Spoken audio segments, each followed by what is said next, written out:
residence. "I'm gonna call Denny Foos," he told her after sharing his discovery. "We need to start writing the search warrant affidavit." Mid-morning of the 26th brought the next surprise. As Mertz and Foos were busily typing up their affidavit, word came from the FBI's fingerprint identification unit that the mall passer was neither Blanchard nor Jones. He was a third individual altogether, a career criminal named James Mitchell DeBardeleben II, known as Mike.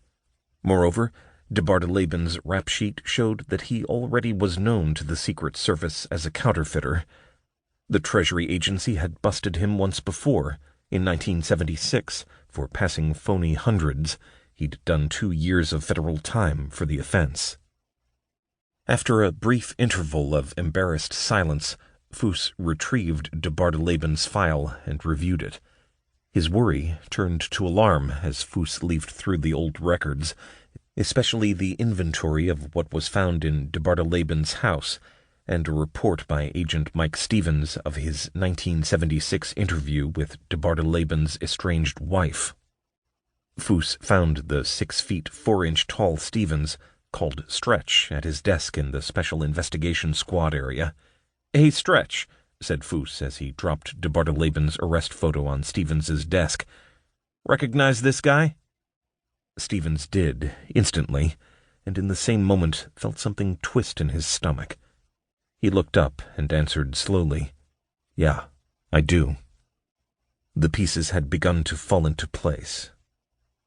In Knoxville, a search of DeBardeleben's Chrysler had turned up guns, thousands of dollars in counterfeit bills, a substantial quantity of pornography, a portable pharmacy of legal and illegal drugs of nearly every sort, 18 license plates, most stolen, from a variety of states, 9 forged driver's licenses, all bearing DeBardeleben's photograph, and a mail-order police badge inside a commission book. There were, as well, dozens of paper bags filled with inexpensive merchandise, what the Secret Service calls the proceeds of counterfeit passing.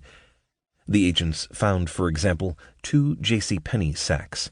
One contained 2 pairs of socks, the other an oven mitt, a pet center bag with a new dog collar in it, 3 new flare pens in a plain brown sack, and a Gateway bookstore bag that contained a greeting card and a squeeze toy.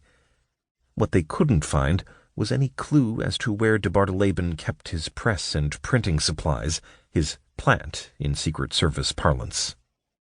The post-arrest investigation's focus therefore shifted back to Washington, where Dennis Foos and Greg Mertz finished with their search warrant affidavits at about midday. At approximately 4:30 on the 26th, as thunderstorms threatened from the northwest, Foos and Mertz, their boss, Jane Vizeris, several other agents, and 2 technicians arrived at the Oakwood Apartments to conduct their search. They found a large and relatively new rental complex of well-maintained brown brick buildings, parking lots, and a swimming pool in the southern part of the city. Apartment L517, a furnished studio, had been rented the previous autumn for $485 a month by DeBardeleben, posing as J.R. Jones.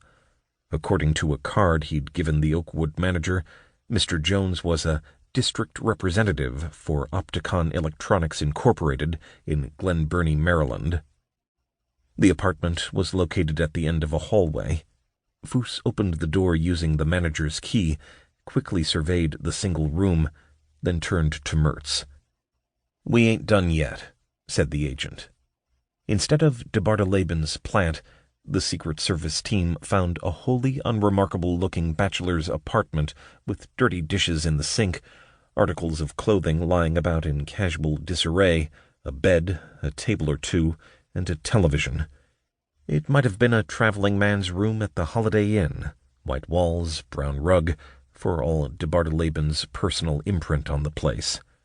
The only truly individual features of the studio were his sizable collection of paper bags of greeting cards and men's black socks, more proceeds, plus, on a telephone stand, several pages and scraps of paper with dozens of names, addresses, and telephone numbers written on them.